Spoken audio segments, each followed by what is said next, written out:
श्री शिवाय नमस्तुभ्यम। जय माता दी। दोस्तों, आप सबका मेरे चैनल में स्वागत है। श्रावण मास महात्म्य दूसरा अध्याय। ईश्वर बोले, हे महाभाग, आपने उचित बात कही है। हे ब्रह्मपुत्र, आप विनम्र, गुणी, श्रद्धालु तथा भक्ति संपन्न श्रोता हैं।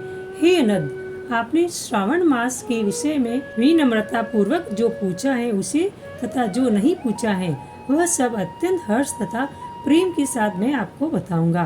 द्वेष न करने वाला सबका प्रिय होता है और आप उसी प्रकार के विनम्र हैं, क्योंकि मैंने आपके अभिमानी पिता ब्रह्मा का 5वां मस्तक काट दिया था, तो भी आप उस द्वेष भाव का त्याग कर मेरी शरण को प्राप्त हुए हैं। अतः हे तात, मैं आपको सब कुछ बताऊंगा, आप एकाग्रचित होकर सुनिए। हे योगिन, मनुष्यों को चाहिए कि श्रावण मास में नियम पूर्वक व्रत करे और पूरे महीने भर प्रतिदिन रुद्राभिषेक करे। अपनी प्रत्येक प्रिय वस्तु का इस मास में त्याग कर देना चाहिए।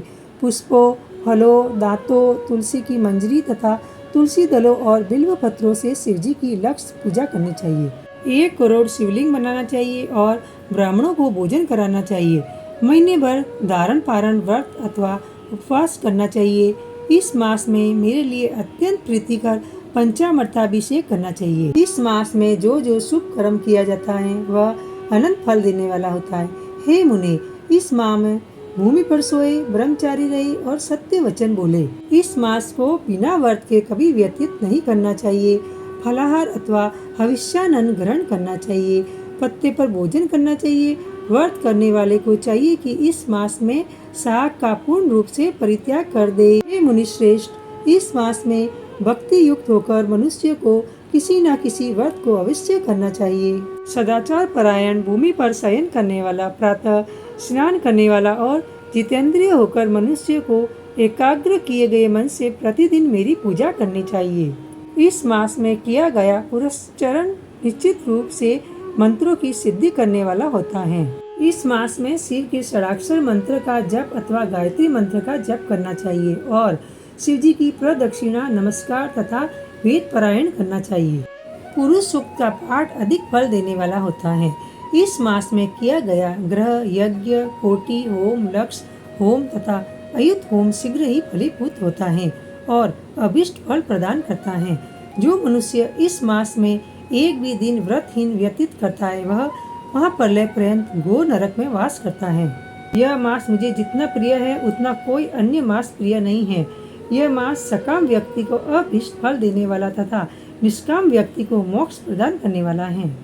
हे सत्तम, इस मास के जो व्रत तथा धर्म हैं उन्हें मुझसे सुनिए। रविवार को सूर्य व्रत तथा सोमवार को मेरी पूजा व नक्त भोजन करना चाहिए। श्रावण मास के पहले सोमवार से आरंभ करके 3.5 महीने का रोटक नामक व्रत किया जाता है। यह व्रत सभी वांछित फल प्रदान करने वाला है। मंगलवार को मंगल गौरी का व्रत, बुधवार व बृहस्पतिवार के दिन इन दोनों वारों का व्रत, शुक्रवार को जीवंती का व्रत और शनिवार को हनुमान तथा नरसिंह का व्रत करना बताया गया है। हे मुने, अब तिथियों में किए जाने वाले व्रतों का श्रवण करें। श्रावण के शुक्ल पक्ष की द्वितीय तिथि को औदुंबर नामक व्रत होता है। श्रावण के शुक्ल पक्ष की तृतीय तिथि का गौरी व्रत होता है। इसी प्रकार शुक्ल की चतुर्थी तिथि को दुर्वा गणपति नामक व्रत किया जाता है। हे मुने, उसी चतुर्थी का दूसरा नाम विनायकी चतुर्थी भी है। शुक्ल पक्ष में पंचमी तिथि नागों के पूजन के लिए प्रशस्त होती है। हे मुनिश्रेष्ठ, इस पंचमी को रौरव कल्पादि नाम से जानिए। षष्ठी तिथि को सुपोदन व्रत और सप्तमी तिथि को शीतला व्रत होता है। अष्टमी अथवा चतुर्दशी तिथि को देवी का पवित्रारोपण व्रत होता है। इस माह के शुक्ल तथा कृष्ण पक्ष की दोनों नवमी तिथियों को नक्त व्रत करना बताया गया है। शुक्ल पक्ष की 10वीं तिथि को आशा नामक व्रत होता है। इस मास में दोनों पक्षों में दोनों एकादशी तिथियों को इस व्रत की कुछ और विशेषता मानी गई है। श्रावण मास के शुक्ल पक्ष की 12वीं तिथि को श्री विष्णु का पवित्रारोपण व्रत बताया गया है। इस 12वीं तिथि में भगवान श्रीधर की पूजा करके मनुष्य परम गति को प्राप्त करता है। उत्सर्जन, उपाकर्म, सभादीप, सभा में उपाकर्म, इसके बाद रक्षाबंधन, पुनः श्रवणाकर्म, सर्पबलि और हयग्रीव का अवतार, ये 7 कर्म पूर्णमासी तिथि को करने हेतु बताए गए हैं। श्रावण मास के कृष्ण पक्ष में चतुर्थी तिथि को संकट चतुर्थी व्रत कहा गया है और श्रावण मास के कृष्ण पक्ष की पंचमी तिथि के दिन मानव कल्पादि नामक व्रत को जानना चाहिए। हे द्विजोत्तम, कृष्ण पक्ष की अष्टमी तिथि को श्री कृष्ण का पूर्ण अवतार हुआ। इस दिन उनका अवतार हुआ, अतः महान उत्सव के साथ इस दिन व्रत करना चाहिए। हे मुनि श्रेष्ठ, इस अष्टमी को मनवादी तिथि जानना चाहिए। श्रावण मास की अमावस्या तिथि को पिठोरा व्रत कहा जाता है। इस तिथि में कुशों का ग्रहण कर और वृषभों का पूजन किया जाता है। इस मास में शुक्ल पक्ष की प्रतिपदा तिथि से लेकर सब तिथियों के पृथक पृथक देवता हैं। प्रतिपदा तिथि के देवता अग्नि, द्वितीय तिथि के देवता ब्रह्मा, तृतीय तिथि की गौरी और चतुर्थी के देवता गणपति हैं। पंचमी के देवता नाग है और षष्ठी तिथि के देवता कार्तिकेय हैं। सप्तमी के देवता सूर्य और अष्टमी के देवता शिव हैं। नवमी की देवी दुर्गा, दशमी के देवता यम और एकादशी तिथि के देवता विश्वेश्वर कहे गए हैं। द्वादशी के विष्णु तथा त्रयोदशी के देवता कामदेव है। चतुर्दशी के देवता शिव, पूर्णिमा के देवता चंद्रमा और अमावस्या के देवता पितर हैं। ये सब तिथियों के देवता कहे गए हैं। जिस देवता की जो तिथि हो उस देवता की उसी तिथि में पूजा करनी चाहिए।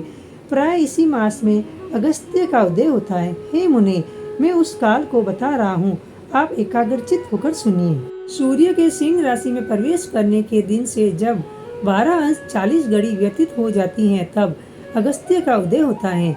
उसके 7 दिन पूर्व से अगस्त्य को अर्घ्य प्रदान करना चाहिए।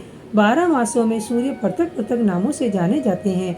उनमें से श्रावण मास में सूर्य गभस्ती नाम वाला होकर तपता है।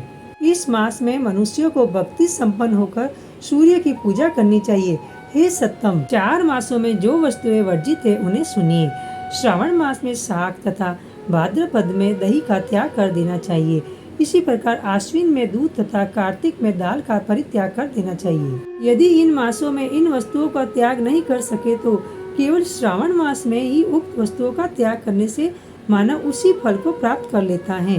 हे मानव, ये बात मैंने आपसे संक्षेप में कही है। हे मुनि श्रेष्ठ, इस मास के व्रतों और धर्मों के विस्तार को सैकड़ों वर्षों में भी कोई नहीं कह सकता है। मेरी अथवा विष्णु की प्रसन्नता के लिए संपूर्ण रूप से व्रत करना चाहिए। परमार्थ की दृष्टि से हम दोनों में भेद नहीं है। जो लोग भेद करते वे नरकगामी होते हैं। अतः हे सनत कुमार, आप श्रावण मास में धर्म का आचरण कीजिए। इस प्रकार ईश्वर सनत कुमार संवाद के अंतर्गत श्रावण व्रतोद्देश कथन नामक दूसरा अध्याय पूर्ण हुआ। आशा करती हूँ कि आपको मेरी वीडियो पसंद आई हो तो लाइक शेयर जरूर कीजिए और अगर आप मेरे चैनल पर पहली बार आए हैं तो सब्सक्राइब करना ना भूलें और बेल बटन को प्रेस करें। इससे क्या होगा कि मैं जो भी नई वीडियो अपलोड करूँगी उसका आपको नोटिफिकेशन मिल जाएगा। तब तक के लिए जय माता दी दोस्तों।